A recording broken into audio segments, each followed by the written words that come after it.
karşıma çıkacak herhangi bir fen sorunu bulamadım. Evet. Su seviyesi düşüktür diyorlar. Su seviyesiyle bir alakası yok. Eğer kefen kütlesi seviyesi çıkıyorsa benim burada çıkmam en doğalıdır. İkinci husus, ya kocaman bir kurumsun, yetkili bulamıyorsan, gerçekten bu insana mağdurken nasıl bir yetkili sahibi olabiliyorsun? Nöbette nasıl bir yetki sahibisiniz? Seçimden beri bu yana kadar bizim sular kesik. Sabah saat 5'te gelir, 6 bilemedin 7'ye kadar gelir, 7'den sonra kesilir. Onun için bize herhangi bir muhatap karşımızda bulamıyoruz Vaski'de. Vaski'ye gittiğimiz zaman da yine muhatap bulamıyoruz. Telefonla hiç muhatap bulamıyoruz.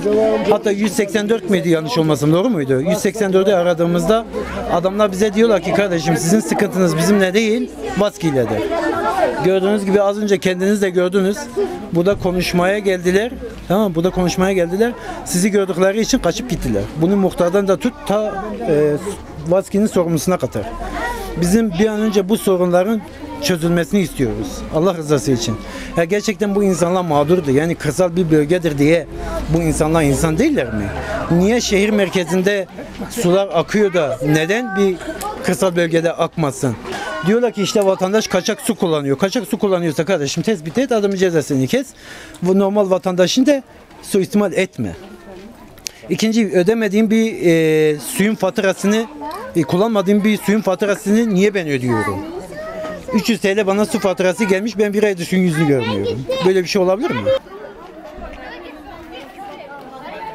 نخوشی مهنه خودی زاری پچوک هنه خودی حاشا توالت پیست ببینون کار مال خود رونین هم خوه ددن خودی نخوشی نو جا دانن خودی هم به خوهی به پیسلک نکاره هر هم نکار نمال خوه اما کاری کرنی هانو به نه مختار هاش به هیا خودی نه عزا هاش به هیا خودی کس هاش بیتنه دبر روژا رایجی رق رق رق داری دخن دبی ورن رای بدن. Evlerimizde su yok. Çocuklarımız doğru düzgün duş alamıyor. Günlerce bulaşıklar tezgahların üstünde kalıyor. Belediyeye gidiyoruz. Herhangi bir muhatap bulamıyoruz. 2-3 gündür gidiyoruz. Muhataplar kaçıyor bizden. Yani biz çok bu konuda mağduruz.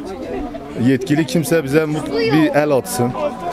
Biz de bu memleketin bir bireyiyiz. Yani bir muhatap istiyoruz sadece bu sorunun çözülmesi için. Sorun bugün Rahmi Bey. Rahmi Bey açıklama yapamam. Benim yetkim değil. Hadi aşık kim gelsin? Ben basın buraya gelsin. Basın buraya yapmayı. Ben değil. Hadi yavaşa geldiniz. Buradaki insanlar. Ben buraya basın getireceğim. Yetkim yok. Hocam.